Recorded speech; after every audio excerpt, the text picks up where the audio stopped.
Assalamualaikum everybody, welcome back to the channel. We're gonna get right into the drama reviews because I'm excited for this week's episodes. So I think we're actually gonna start off with a drama that I've been kind of disappointed in, Ishq E Junoon, especially with the previous week's episodes. If you look at my last review, I was very hurt by how much hurt they were causing Ayman's father, but also disappointed in how they got them together, Ayman and Rahim.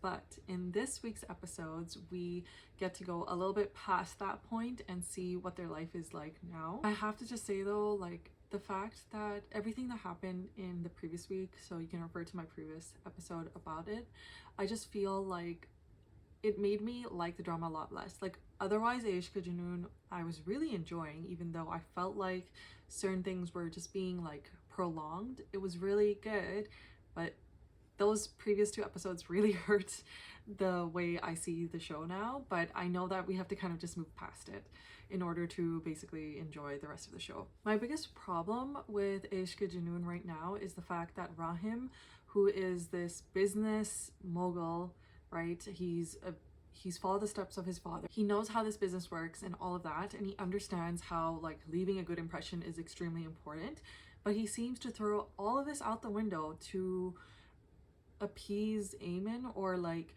just because he feels guilty for something he didn't do but is being accused of falsely by her among everyone else. It doesn't make any sense to me how he's just like, yeah, it's okay, I'm tarnishing permanently my relationship with my dad.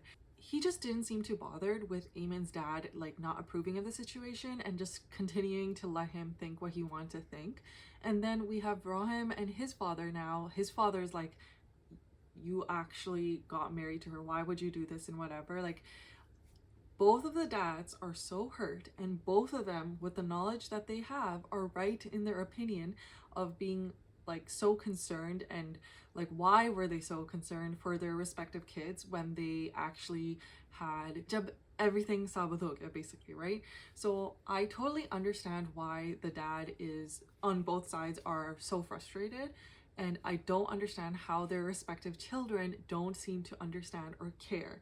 And like, just to go back to Ayman for a quick second, like the fact that I just cannot understand how she just agreed to this whole situation when Rahim is the person that she believes was trying to assault her or assaulted her and beat her up and just left her for dead.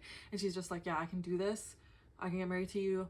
Why? Because I want to protect my sister and her relationship, when her sister is also saying bad things about her now, which coincides with how her husband feels, the damad that like I really don't like because he's such an arshlag. I do not like him at all.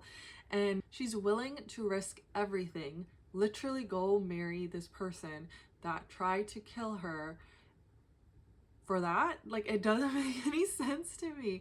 Why? Like, that seriously, like, it's just not very believable. And I know, like, you know, back home ये एक चीज़ होती है, अगर किसी ने किसी के साथ जुल्म करता है, वो कहते हैं कि इज़्ज़त बचाने के लिए या जो भी वजह होता है, they're like, okay, like, इनसे ही शादी करा लो.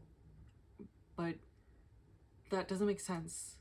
Like, I don't understand it at all.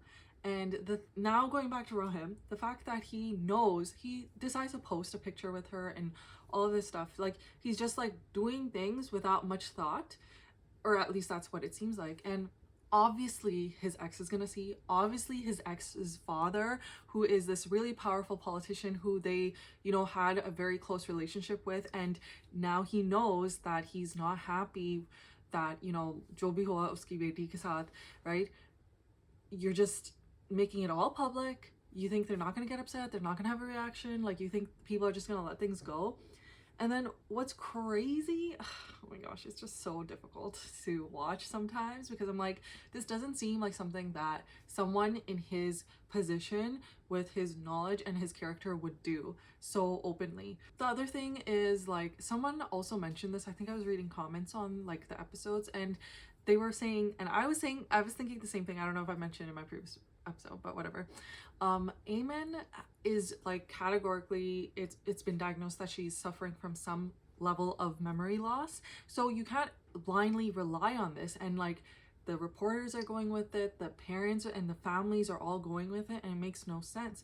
Obviously she would have some gaps in her knowledge, and obviously Ram has another brother. That said, it's clear, like we're seeing more and more that now that she's being re-exposed to the environment that she was in prior to this event happening, she is starting to remember things. In the most recent episode, I don't think she still remembered Shiroza's face, but I do think that if she were to see a picture of him, it might trigger something, or see him in person. But the more important thing right now is to understand the fact that this whole drama is not about anything else except for Rahim versus his mom or stepmom. And it's, or is it stepmom? Is it stepmom? I think it's stepmom, yeah. Truly so evil. The fact that they show that basically she's going to try to keep Eamon on the drugs as long as possible, because the longer she's on it, because it's a risky medication, she could end up dead. And so I think that is going to be the game plan. And I really hate the fact that she flipped so fast and was like, oh, you know what, like I realized I just have to accept you and we're good now. And the only reason Eamon is falling for this, in my opinion, is because of her like vulnerable position and condition that she's in right now. But I think she's slowly gonna start to realize things, and that betrayal is going to be crazy. But I'm less worried for her and Rahim, but rather for Rahim's father, who is going to feel so betrayed when he realizes the truth, if he ever realizes the truth, that his biological son and his actual wife are actual garbage. Towards the ending of the most recent episode, we see that they're basically having the walima because they need to make it like more public and more, basically to be more accepted, or just to like take a stand for this relationship. And the dad is really not into it. But what's interesting is we get to see Atika, who is like basically Rahim's right hand person in like in the workplace, in the hotel. And like low-key, I feel like he would have been such a good match with her because they get along so well. Like their working relationship is really good. And I'm like, low-key, I'm like, Atika is not judging anyone at all, but I'm like, I feel like she could be like an evil character, or like she could be more involved in the show later on, I think. But yeah, like it's amazing with how shady a lot of these characters are in this show, how she does not seem that shady at all, at least for now. But speaking of Atika, she also, like one thing that was really weird, she brings up the fact that, oh, the last time we were all here together and so happy was when Rahim was getting engaged to another woman. And like, why would you bring that up on her walima? It doesn't make any sense. That didn't make any sense at all. So that's why like some of the dialogue or some of the things that are happening just don't make sense. But that helps trigger I was gonna say Wafa, but that's Ghair, Eamon. It triggers Eamon into remembering a little bit of what's going on, and then she like is upset about it, and they're gonna show in the next episode. I guess she makes a little bit of commotion at her own walima, which probably shouldn't do.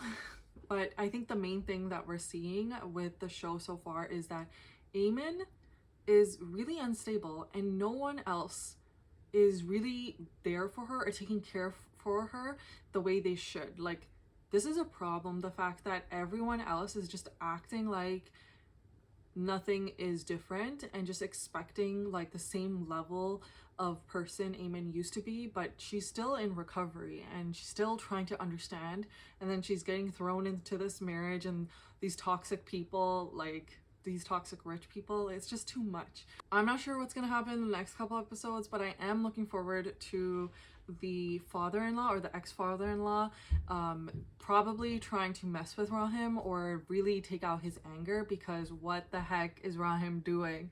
That said, those are my thoughts for Ishq E Junoon.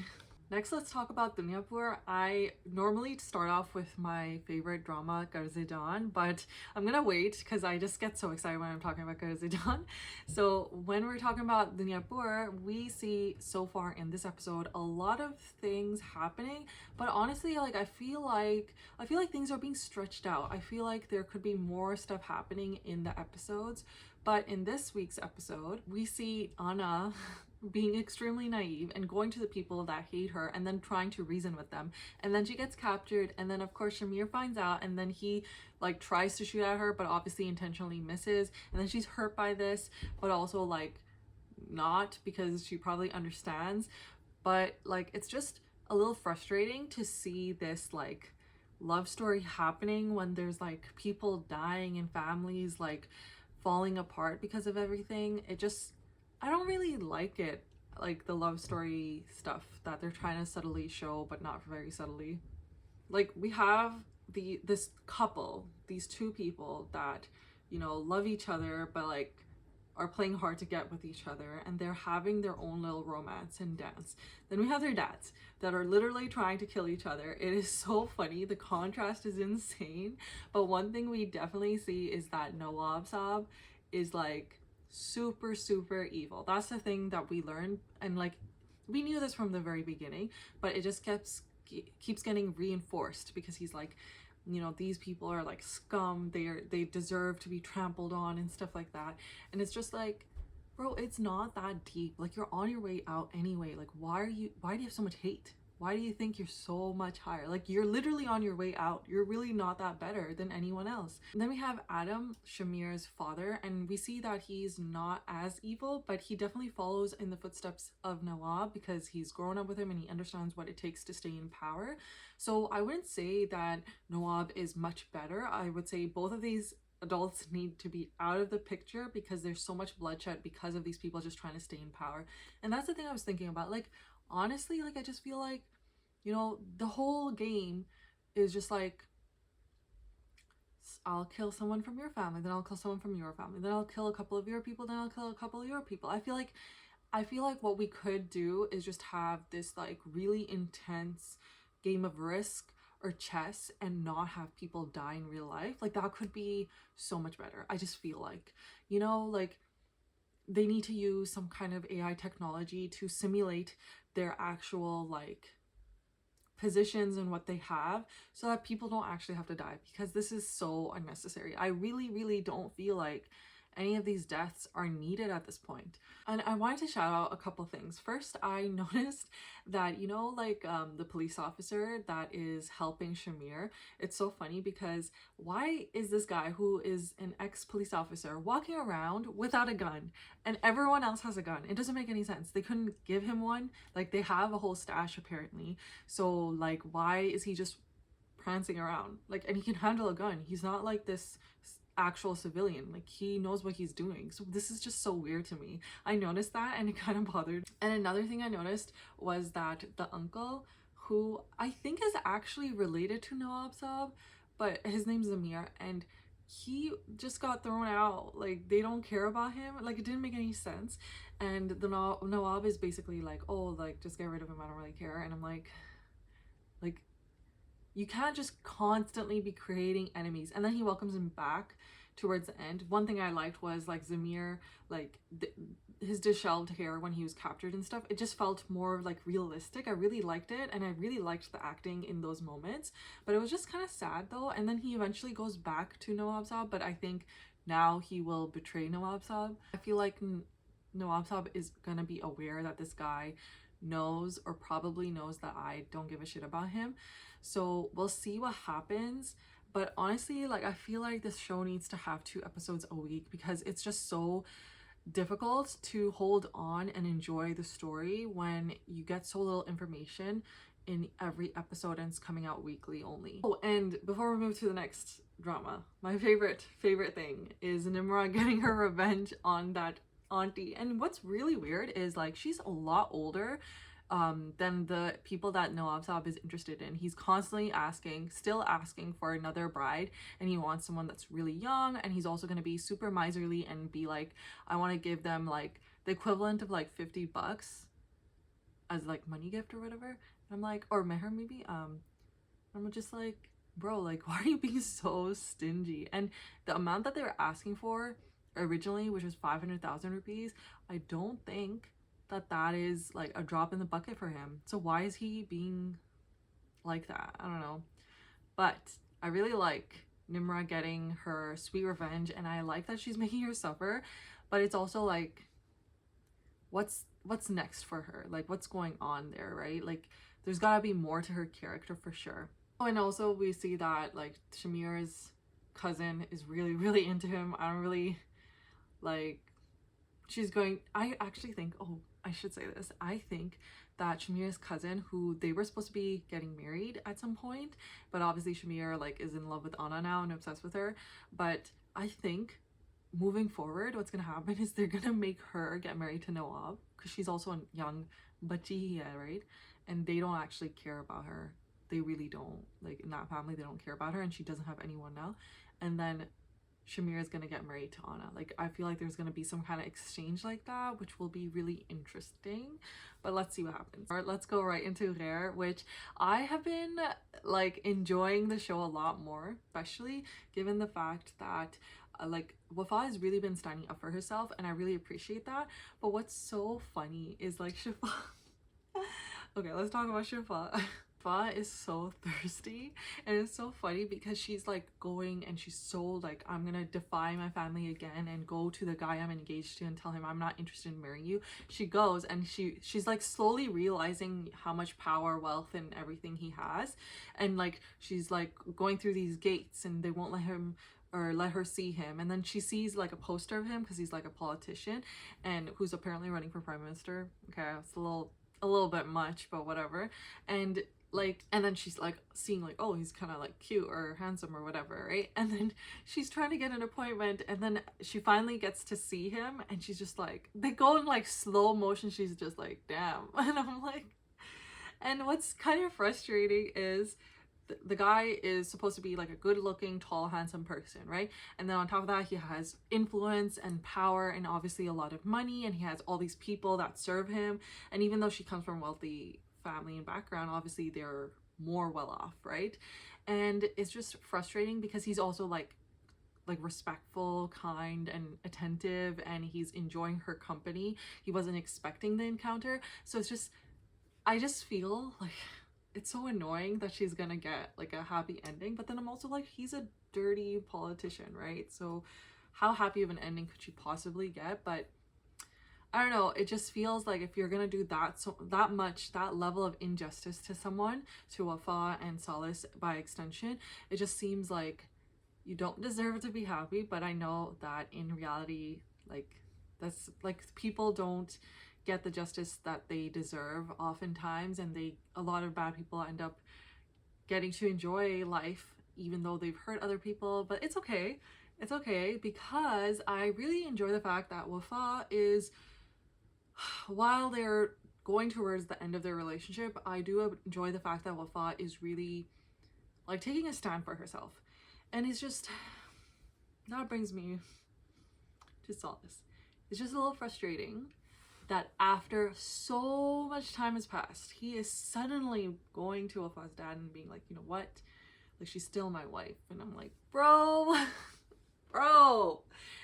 why couldn't you stand up for yourself so much sooner? Like, now they're trying to show like, yeah, seedha khara ho gaya, and he's like trying to do the right thing or whatever, and I'm like, it's a little too late for that, you know? And like, yeah, and he doesn't even realize, like, he has to be told so many times by other people, like, you know, Wafa like does care about you, like, it's not that easy for women to not care and stuff like that. And I'm like, you are so dense. Like, I really like I feel like they're trying to get them to save their relationship, but it's so insincere. Like, Solace is an empty person, so I really think that Shifa got lucky that she's not with him anymore. Like, yeah, you know, she really ruined her own reputation, but like, she's coming out net positive, okay?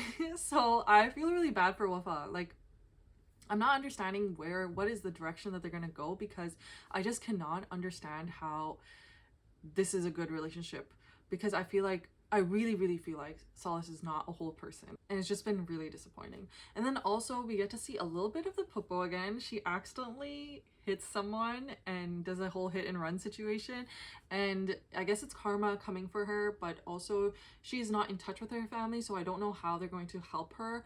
And I think she's going to have a really poor ending, but that is what she does deserve, because at the end of the day, Shifa, like, at some point was going to just accept the situation that she had found herself in, but the pupil really pushed her. So really all the karma is coming back on the pupil, and I think that's why like Shifa is getting away with it and being able to move on with her life, and she's getting very lucky and her family still cares about her so much and all of that, because she is young. She was just very poorly guided by someone that really shouldn't have guided her so poorly. Like the pupil should not have done all of that. So yeah, that's where the direction of the story is going. And honestly, like I think I'm actually kind of satisfied, as long as like I really don't think Solace can redeem himself. So I really don't think it makes sense for them to be together, but let's see. Okay, we're gonna get to Qarz E Jaan soon. I keep like delaying it, but let's go into Faraar. And honestly, there's not that much to say when it comes to Faraar, because honestly, we just see a little bit more of bonding time between the psycho politician family. They really care about each other, even though they are just bonding over killing someone else. But we do know that there is evidence, or that the mistress has evidence that he was murdered, and they are now trying to get rid of her, which we get to see a little bit of her. She, I guess, returns from the small village that she's from, which is really interesting how she was just welcomed back. I wonder, I would have been interested in a little bit of her backstory, to be honest, but we do see that someone tries to kill her and she actually ends up killing them, and now she has to probably get out of the area because she knows that she is being watched, or that people, like, she's just not safe. So really that's all that I really cared for or noticed in that episode, I believe. So again, for our, I feel like we need 2 episodes a week. I think that is just how I am. With the exception of Qarz E Jaan, surprisingly, I'm pretty satisfied with the single episode because each episode is so damn good. But obviously, like, I'm just like, give me all of the episodes now. It's such a good show. Let's go to Iqtidar, which I have to say, I really feel like I need to drop this show. Like, it has run its course like 20 episodes ago, and I just don't want to deal with this anymore. Honestly, I feel like there's so many better shows that are coming out, and new shows and different storylines, and hopefully better storylines. So I really don't want to continue watching this show. I know that at least one person had commented that they wanted me to review the show, but it's just been such a disappointment. I know that I feel like interested in like what's gonna happen now that I've like continue to pay so much attention and watch so many episodes of the show, but it's just, I don't know, man. Like, I'm less interested even in Meru and Shahnawaz, but rather I feel like it's more interesting to see Arooj's situation, which what we're seeing is Arooj has totally basically exposed herself to Bijan, and Bijan is regretting after realizing the situation she's put herself and her, more importantly, her son in for the rest of his life, and she is kind of regretting that whole decision. And like the thing that keeps coming up that really annoys me is how evil and bad Arooj and her mom are, and how comfortable they are with passing remarks about other people that will make others stressed out, worried, or make other people think badly about other people within their own family, within their extended family, but still their family. And it's just too much. I feel like the acting is a little too over, and honestly it kind of reminds me of like the few clips I've seen in Indian dramas that are just really, I don't really like them. I'm like, if this is Indian dramas, I don't want to watch Indian dramas. Like those really traditional ones that are from like 15-20 years ago, but I'm sure they've evolved since. But it's just like really difficult to watch, honestly. Then we have Meri Tanhai, which I've been really enjoying, I have to say. In the most recent episode, we actually get to see a little bit of backstory with the chacha, or whoever the uncle is, that jo sareva uncle hai na. We get to see more of his backstory, and it's really refreshing, I would say. And I love the fact that they didn't spend just a few minutes on it. It's most of the episode, and I think we're going to see more of it in the next episode. His history with his ex, or his ex-wife, or someone that he clearly had a relationship with, and is the mother of the character that Kubra Khan is playing most likely. And it's just like, it's kind of sad, but it's not surprising at all. But what's really interesting, and I can understand why the family probably didn't accept her, because she wasn't originally Muslim, and then on top of that she has no Pakistani background. She's half Indian, half white, and so I mean, in typical Desi fashion, they were not going to accept her. Like, even though, you know, she does come off as this like respectful person, kind person, but what do they know? They haven't interacted, right? And they're probably also thinking the same thing that her family's thinking, कि इसने कोई जादू कर दिया वो or whatever. So I'm just basically looking forward to the rest of their story, and then interested in seeing how things work out with Kubra Khan, and does she reunite with her dad? Because doesn't, like, it seems like I'm going based off like some people's comments, which everyone is convinced that she is supposed to be like his daughter or something, and that's also probably why she doesn't like Pakistani people, because she probably thinks her dad abandoned her, or that her dad's side of the family, you know, hated her mom for what reason, you know. So it'll be interesting to see that and what's going to come in the next episode. I also started another new drama called Hijr, and I am liking it so far. I would say I have to give it a few episodes for sure. It's this new drama where we're seeing all of these characters. There's actually quite a few characters, I feel, and they're all somehow connected like loosely, and it's just interesting to see. We have the young professor that everyone seems to have a crush on, and he has a family friend that is now attending that school where he teaches at, which he's not really, it seems like he's a bit of like, he's a little bit too tense, I feel, but sure, whatever. And then we have the family where there's the girl who is like studying a lot, but nobody values her studies, and it just drains a lot of money from the family, and she's engaged to this really creepy guy who shows up at her school unannounced and is just like a tyrant vibe, and definitely someone that probably will be her once they get married, because that's 100% the vibe that he is giving. So I'm just interested in seeing how things move forward, but I can already kind of see the plot, I feel, or like some of the things I can figure out because I've watched enough Pakistani dramas in the last few months. But let's see what happens. I really don't like the young professor's character. I feel like it's too like he's trying too hard. That's what it is. He's trying too hard. Okay, and I don't like that. But that's the new show I'm watching. And now let's go into my favorite show, Qarz E Jaan. So hopefully I don't spend like 30 minutes just talking about the show, because I always want to talk more than what I end up actually saying.